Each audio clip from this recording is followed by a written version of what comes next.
एक चलती हुई ट्रेन और वो अचानक बन जाती है आग का गोला। सुनने में ही कितना डरावना लगता है ना?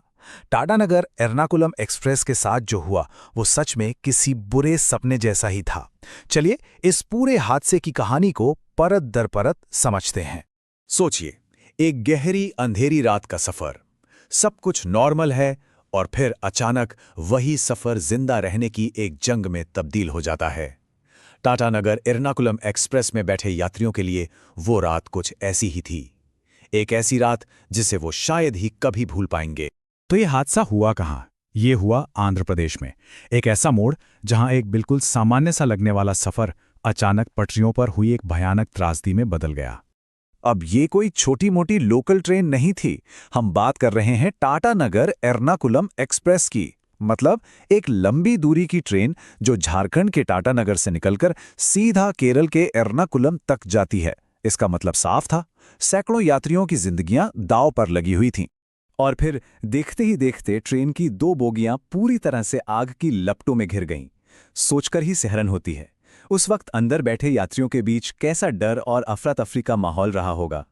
और इसी चीख पुकार और अफरा तफरी के बीच एक बहुत ही दुखद खबर सामने आई। अधिकारियों ने कंफर्म किया कि इस आग ने एक यात्री की जान ले ली। तो सवाल यही उठता है कि आखिर ये सब हुआ कैसे? आधी रात को ये इमरजेंसी बनी कैसे?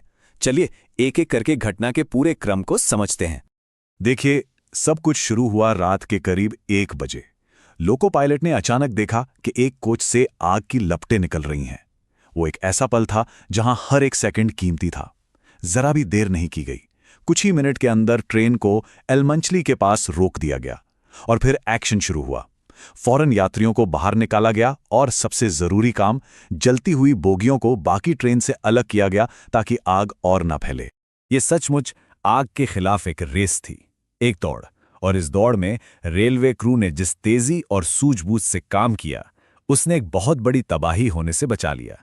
तो आखिर उनके वो फैसले, वो निर्णायक कदम क्या थे? क्रू की पूरी कार्रवाई 3 बहुत ही जरूरी कदमों पर टिकी थी। स्टेप 1, हॉल्ट यानी रोको। आग दिखते ही इमरजेंसी ब्रेक लगाकर ट्रेन को फौरन रोका गया। स्टेप 2, इवैक्यूएट यानी बाहर निकालो।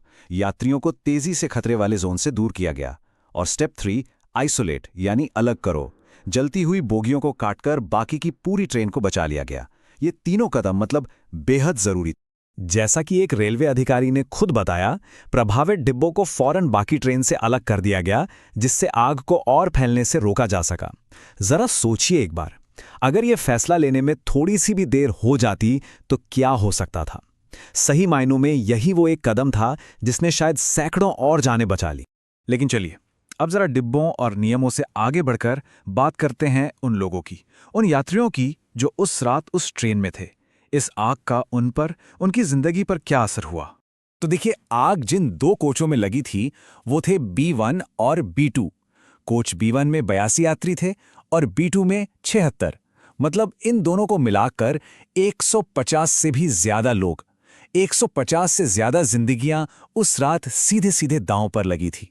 आप देखिए, कोच B1 में दुर्भाग्य से एक यात्री की जान नहीं बचाई जा सकी, लेकिन वहीं दूसरी तरफ कोच B2 के सभी 76 यात्रियों को सुरक्षित बाहर निकाल लिया गया। ये एक ही घटना है, पर इसमें त्रासदी भी है और एक सफल बचाव अभियान भी। इस हादसे में जिस यात्री ने अपनी जान गंवाई, उनकी पहचान चंद्रशेखर सुंदरम के रूप में हुई है। तो ठीक है, आग बुझ गई, बचाव कार्य हो गया, लेकिन उसके बाद क्या? उन यात्रियों का क्या हुआ? और सबसे बड़ा सवाल, अब जांच किस दिशा में आगे बढ़ रही है? सबसे पहले तो जो जली हुई बोगियां थीं, उन्हें हटाकर ट्रेन को आगे के सफर के लिए रवाना कर दिया गया। जिन यात्रियों के कोच आग की चपेट में आए थे, उनके लिए दूसरी व्यवस्था की गई। और इन सब के साथ साथ सबसे जरूरी काम शुरू हुआ, एक ऑफिशियल जांच, ताकि आग लगने की असली वजह का पता लगाया जा सके। और आखिर में हम उसी सबसे बड़े सवाल पर आकर रुक जाते हैं, आखिर इस जानलेवा आग की वजह क्या थी?